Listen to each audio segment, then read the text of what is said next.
Welcome back, everyone. And for the next talk, we have the pleasure to have Sebastian Graf, who is working at the Line Ferro, and who will tell us how to prove things about do notation. Yeah, thank you. Yeah, over the last year, I've implemented a special tactic called mvcgen to wrangle with proofs involving Lean's do notation. And mvcgen stands for monadic verification condition generator. And since last year, it's part of standard, though it's still a bit experimental. Um, what mvcgen does is it translates a goal about a monadic program into pure verification conditions that imply the goal. You can think about this very similar to the functional induction tactic, but it does not also only take apart control flows such as if or for loops or stuff like that. It also has support for monadic specific logics and early return, mutable variables, exceptions, and so on.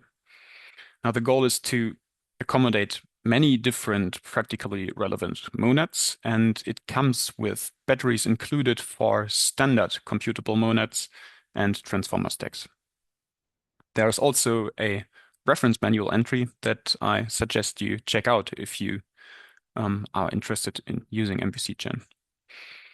So how does mvcgen help? Well, here is a function, mySum, which sort of is an imperative implementation of the array.sum function. It uses Lean's do notation, and it actually runs in the ID monad. So this is for pure convenience to use for loops and mutes and so on. And what we might want to do is prove that mySum is actually correct in that it computes the same result as array.sum. And this is a full proof of doing that. There is a bit of a prelude here that we'll discuss in a second, but the main invocation of mvcgen here looks like this. You specify a loop invariant that should hold for every iteration of the loop here, and what you get back is a couple of verification conditions that are pure propositions that no longer involve the original program syntax here, and that can easily be discharged by grind in this case. So this with grind is very similar to in meaning as for fun induction or induction. Right. So maybe a quick primer on imperative program verification. A specification for an imperative program actually needs two kinds of assertions.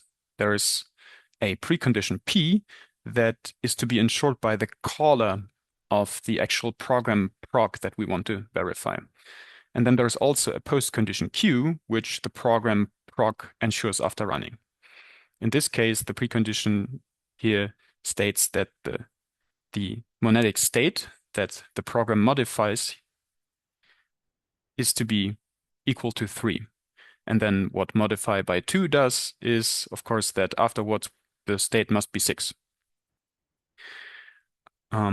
In imperative program verification, we express these kinds of specifications as triples, P, proc, and Q, and these are called Hort triples. Now, a program proc satisfies the specification if running proc when P holds results in the postcondition Q holding. In other words, the Hort triple P proc Q is a theorem.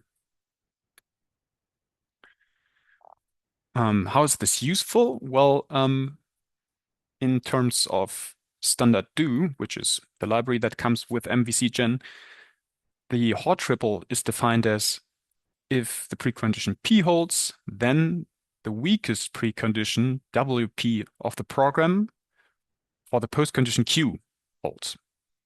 In other words, mvcgen is built on the predicate transformer semantics WP here. And this thing translates program syntax in do notation into the predicate transformer calculus. Now, if I were to define my own custom monad and export it as a library, I would also define a class instance for this WP thing in order for users of my library to make use of mvcgen. Now, a plan for proving correctness of programs such as my sum here is to firstly massage the goal, right? So this is just a pure proposition. We need to massage it in such a way that we have a goal where the weakest precondition of the program that we want to verify occurs in the goal state. And this is what happens in the first steps here. After we do that, the goal looks like this. We've got this entailment relation here, and what it says is that we need to show that the precondition true implies the weakest precondition of the program in a certain postcondition.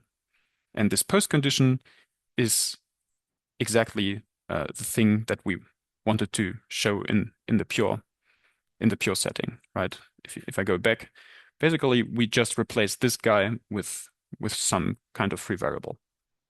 And now mvcgen helps to automate this second step.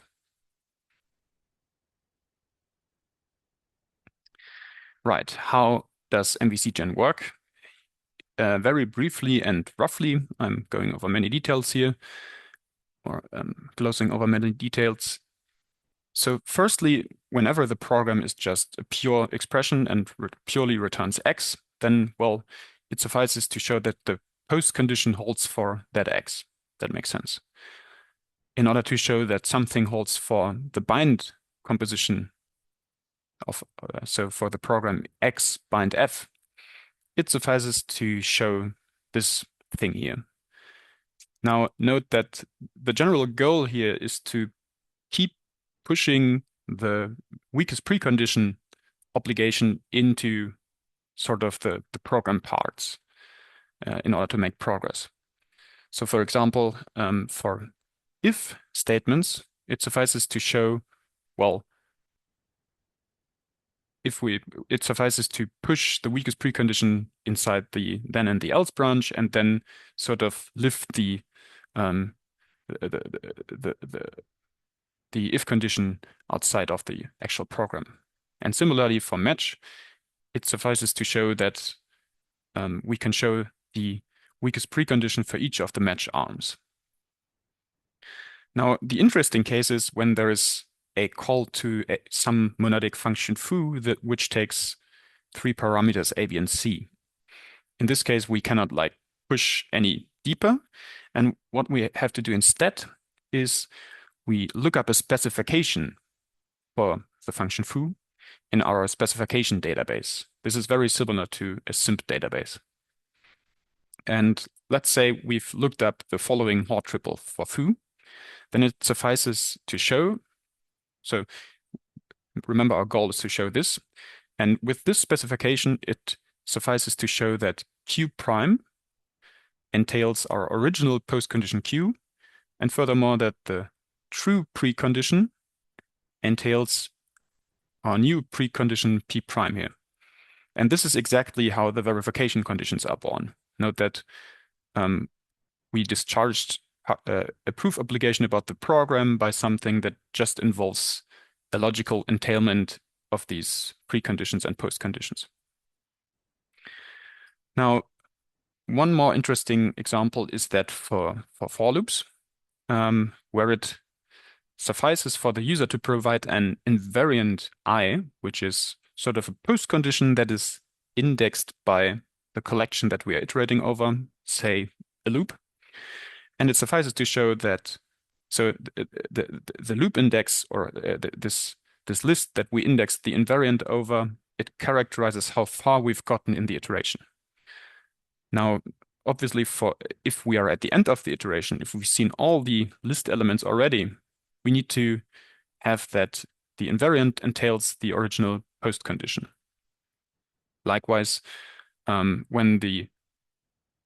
the beginning of the loop, we need to show that the true precondition entails the invariant for the empty list. And then there is the inductive step, which says that, well, given the invariant for the first n elements after the loop, and this must entail the weakest precondition for the loop body, B, given that the post condition for the first n+1 steps holds. And this must, of course, hold for all loop iterations. Now, what's particularly interesting about our setting in Lean is that all these constructs, they can all be expressed in terms of a single thing, which is a specification or specification database. It's not particularly, or it's not quite true for if and match, because we need to be careful with splitting and with match splitting and control flow and so on. But it's certainly true for pure, bind, any monadic function, and even for loops. These are just specifications, or their handling is just by specification in the specification database. It's a very complicated specification, though. Right, so now that you've seen how mvcgen works, roughly, we can go over a quick demo of some of the features. This is basically following along the tutorial in the reference manual, but we won't make it quite as far as through all the examples there.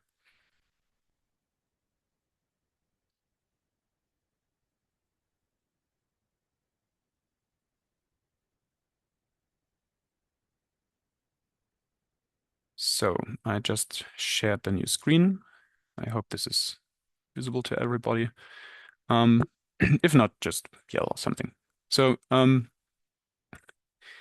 yeah, this is the basic setup to use mvcgen. You import this particular file, and then you open the necessary namespaces, disable the warning that mvcgen is still experimental, and then yeah, you're good to go. So this is again the MySum example. We've seen the proof already, and remember that the first thing that we need to do is bring the proof state into this sort of thing where we've got the entailment involving the weakest precondition. This allows us to run mvcgen.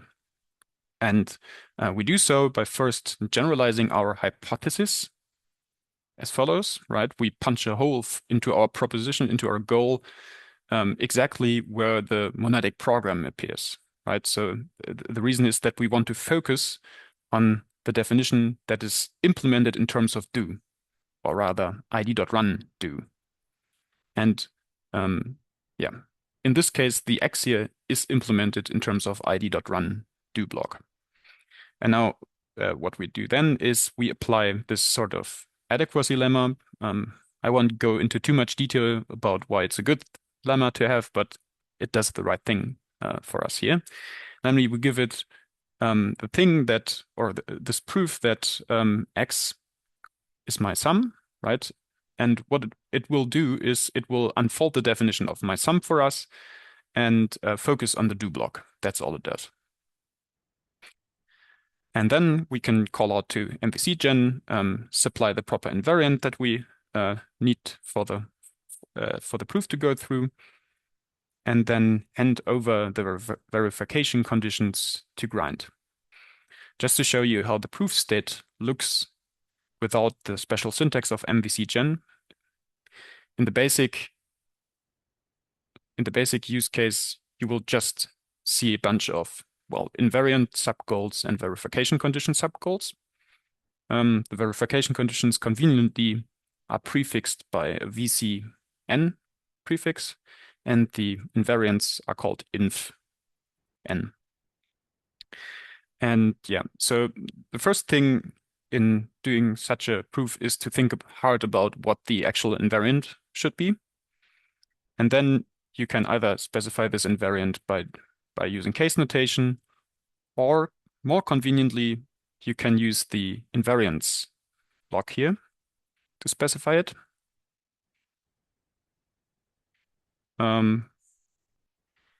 This has a bunch of advantages that you can read up about in the tutorial compared to doing it with case notation. And afterwards, you see that already one of the verification conditions could be discharged directly, and the other ones have been drastically simplified. And now we can see that these are some, well, very simple lemmas that actually follow by just using grind. And we're done with this kind of proof. So maybe a bit more interesting is an example that involves, I actually forgot to walk you through the invariant here. So the idea of the invariant, firstly, is that we have two variables at our disposal to specify it. The first one is, or the second one here is out. And out actually corresponds to the single let mute variable that we carry around in the loop. And what this out variable does is it holds the sum of the prefix of elements that we've seen so far, right? Remember that invariants, they are indexed over the list that we iterate over. And the iteration state is that the invariant is indexed over is characterized by a list cursor, right? This thing here, this axis thing, let me see.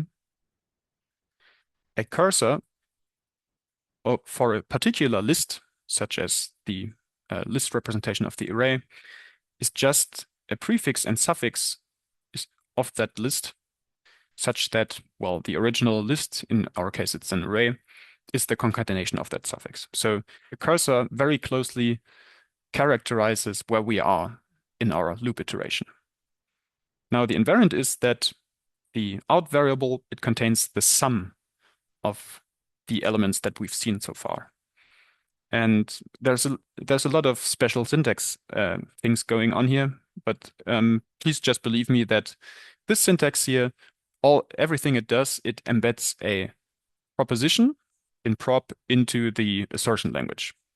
In this case, that's a pretty boring operation because, well, the assertion language of ID is basically prop, but you lift it. Right. Let's go on and see a more interesting example. This one involves control flow, as I said. There's an early return inside the loop here, and this makes it interesting. So this function, nodup, it goes over the list and sees whether it has any duplicates. If so, it returns false because it returns true when there are no duplicates. If and only if there are no duplicates. Now, the way it does this, it maintains a hash set of things, of list elements it has already seen. And as soon as there is a second occurrence of the same of an element that has already been seen, it only returns with false. Conveniently for our correctness proof, there is a corresponding predicate on lists called nodup, which comes with a lot of simp lemmas and grind lemmas. So it's very convenient to use in this example. Now, the correctness specification for nodup is that, well, it returns true if and only if the list actually contains no duplicates. Similar setup as before, all the verification conditions can still be discharged by grind. But what's more interesting is the loop invariant. Now, because of limitations in the do elaborator, in the current do elaborator, we need to specify this kind of invariant in two parts because there is an early return. Firstly, we specify that when the loop returns early, then the result with which it returns is false, and that there are duplicates in this list. And then in the continue case, which is the regular loop invariant that we need to prove inductively, we specify that the out parameter, sorry, the mutable variable seen, it has all the elements of the list prefix, of the loop prefix, of the elements of the loop that we've already looped over. And also the prefix of the elements of the list that we've looped over does not contain any duplicates so far. And with this setup, it's again a simple matter of calling out to grind. Now, you could do this proof also directly using induction and whatnot. But the trouble here is that often these kinds of proofs, they need to replicate part of the program. And yeah, it's not good. Like if your program gets really big, it's very inconvenient to have to replicate parts and extract definitions for parts of your programs just because you want to do a proof about them. But in this case, it barely works. And we can massage the goal until and generalize it until we can apply the induction tactic. But yeah, if you want, so you can read up in the tutorial why this is unlikely to work for bigger programs. Right. A last example about compositional reasoning and actual monadic state. So far, we've only seen pure programs. Here we've got a function, mvcgen, which operates over a supply, over the state carrying around a supply. And what this mvcgen function is supposed to do is it generates a fresh natural number that has not been generated from that supply before. And it does so by simply returning the internal counter field of the state and thereby incrementing the internal counter field. Now we can use this function to implement a bigger function called mvcgen, which generates a list of n fresh natural numbers, none of which have been generated before, simply by, well, accumulating the fresh numbers in an array and repeatedly calling out to mvcgen. Now, the one property we might want to prove about mvcgen is that the list it returns actually does not contain any duplicates. This is what this proposition here, what this theorem proves. And again, we can have a special function, an adequacy lemma about state M that allows us to focus on the program in question, right? Which is, in this case, just mvcgen. And well, actually, mvcgen doesn't get any further than this, except we've registered a spec for mvcgen. I can show you what happens if we didn't have that spec. Well, we would end up with a verification condition telling us, well, you're missing a spec for mvcgen. Well, but we've registered set spec, so it all works out. And now in order to prove this kind of spec, we actually need to unfold the definition of mvcgen.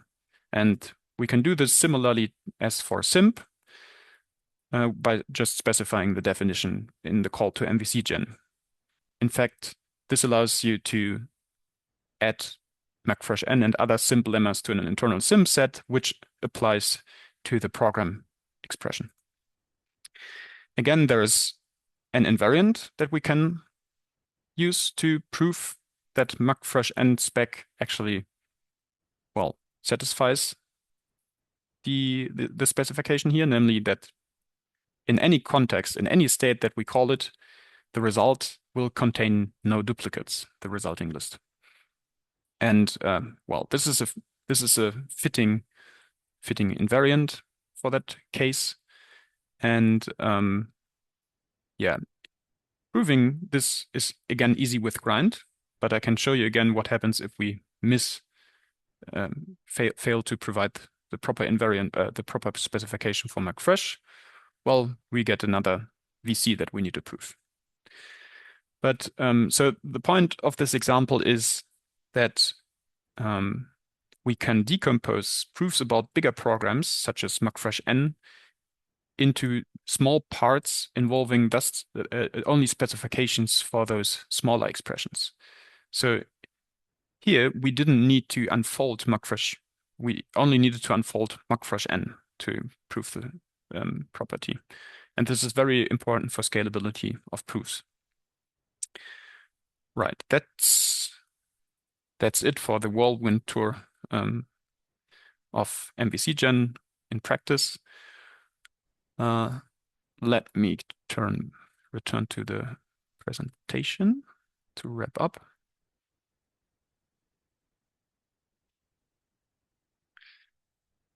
So, right. So the goal for mvcgen is to integrate well with 90% of program logics. So for this, the semantic foundations need to accommodate many different monads, of course, and also logics. And there is ongoing collaboration with Vladimir Gladstein to integrate with their Loom framework and also with Velvet, which builds on Loom.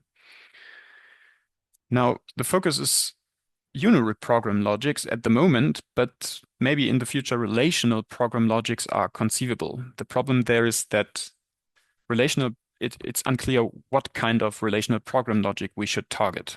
There are many different flavors to pick from. But for the unary program logic use case, we want to establish mvcgen as the gold standard to generating verification conditions.